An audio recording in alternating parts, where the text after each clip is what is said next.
figurine collection.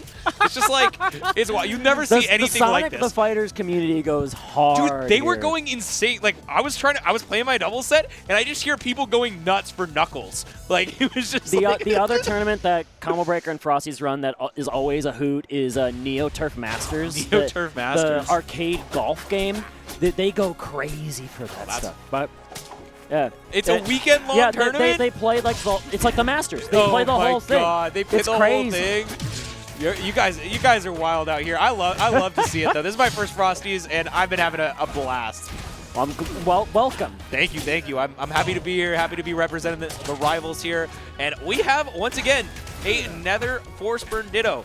This time, who do you think is going to come out on top?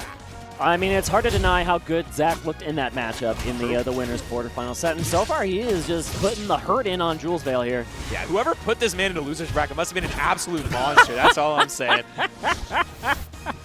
But you get one more. As I finish tooting my own horn, if he wins the tournament, I get a bonus. As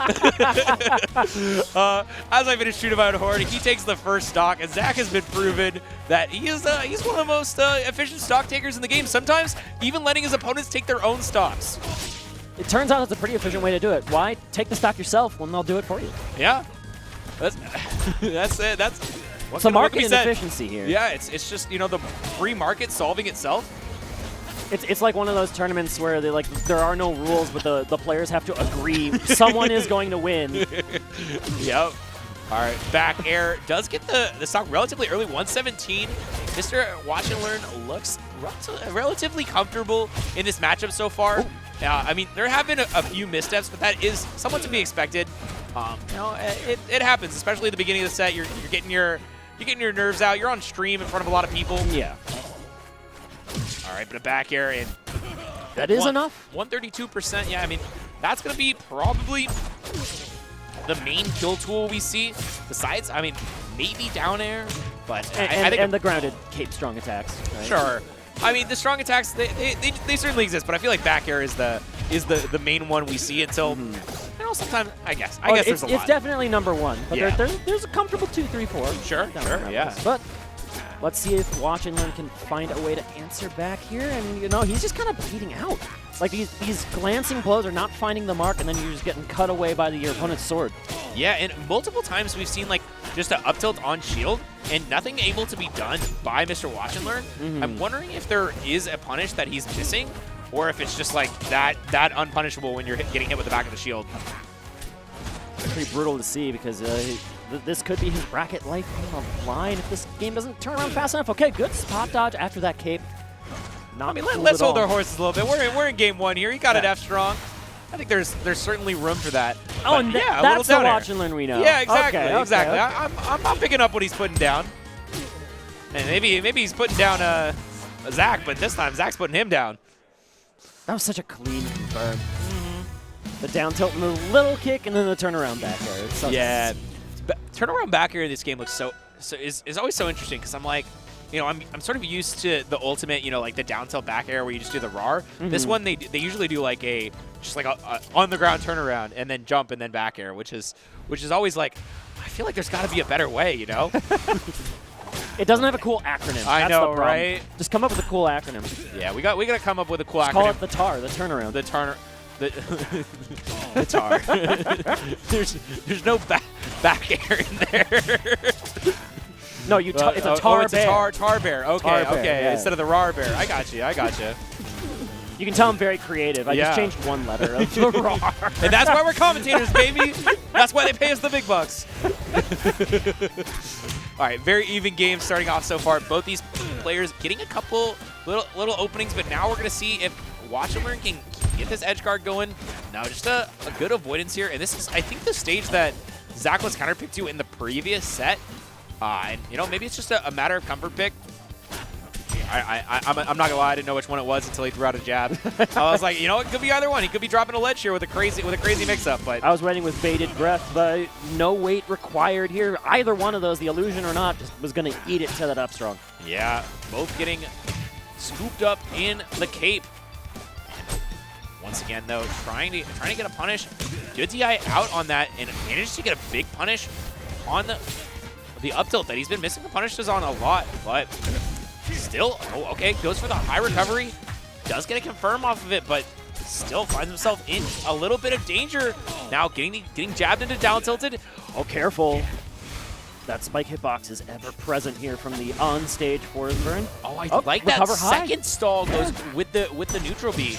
Land up just a abysmal DI there. I don't know if it was going to save you regardless, but man, he was just holding straight to the blast zone. It was a theory in Force, and he was like 110, 112 center stage. Hey man, I gotta say, if it ain't purpling, you know, true. if it ain't purpling, you probably could have lived. That is a reasonable point. I concede. There are cases where it's not quite true, but the vast majority. Like, at least try, right? You should always, there's no risk in trying. Now they're scrapping out on this low stock percentage here. Oh. But it's going to be Zach opening up pretty strongly up to the 50% mark. Yes. Trying to cover under the platform as well, because that's just going to make it a little bit harder to jump in above his cape, right? Yeah, and just a little spot dodge. It seems like Zach's counterplay on like the Forsburn stuff has just been a lot more on point. Like, obviously, Mr.Watch&Learn is just like a really skilled player, but I think specifically the Forsburn versus Forsburn counterplay has been a lot more honed by Zach, as we can tell from the previous set. But now, I mean, down air, not gonna hang on. Oh, okay. I like the idea, but you hit the illusion again. Yeah, you've been deceived. I hate being deceived. Yeah. Speaking of deception, that bear hitbox is one of the most deceiving things I've ever seen in my life. It's very deceptive when it reverses. Like, you're like, all right, I got hit by a dagger, and it was sending me this way, and now I guess I got hit with his center of his body? But it actually wasn't a weaker hitbox? Somebody just drifted over to Etalus and then didn't select it. He won't. You won't. Oh, come on. You won't do it. I know you won't do it. For the culture. For the culture. He's not doing it. He's not doing it. I knew he wouldn't. The funny part is Zach is not allowed to play Etalus because he's a tester. Oh, okay. He's doing it. I guess my you won't. Hey, you know what? We advertised that Etalus was going to be legal at this tournament, and it ended up being completely irrelevant in the course of the actual bracket. I mean, it's relevant that Zach isn't allowed to play Etalus. Yeah, that is true. Would he play Etalus if he was allowed I think he would. Just because it was week one? I don't know. I mean, he's really good at Etalus. Like, okay. But he's a tester, so he's not allowed to. So we'll see.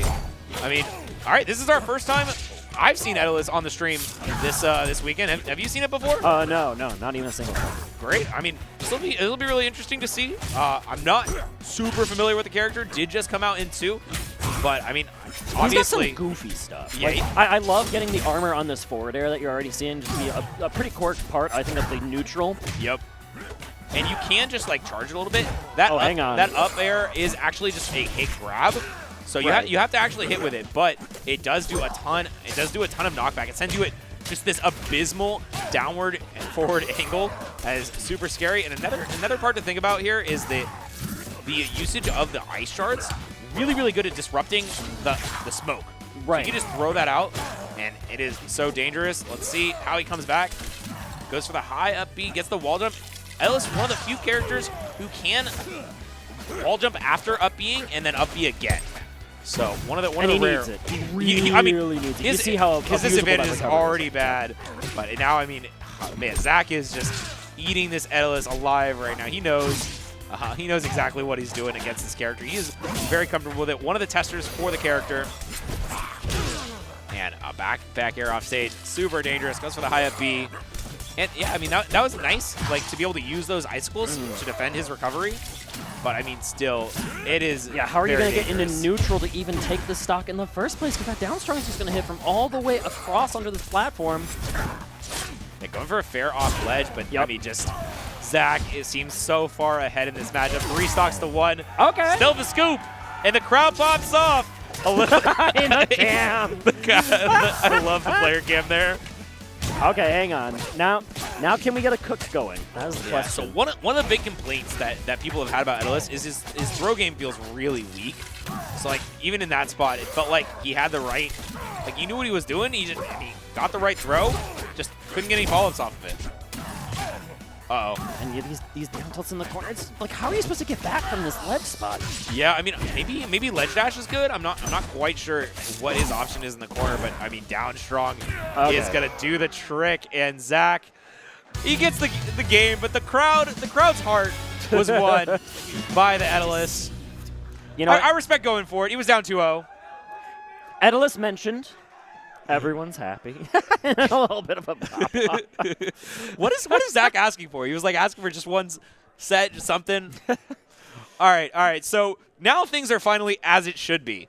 We've got zaqk, the 3rd seed, versus BioBird, the 2nd seed, and we have Marlon, the 1 seed, sitting in Winterside Grands. All things have been righted. All wrongs have been righted. It just took a quite circuitous route to get here, as it turns out. Eight loser set run. As pretty long. my mom would say, that's why you play the game.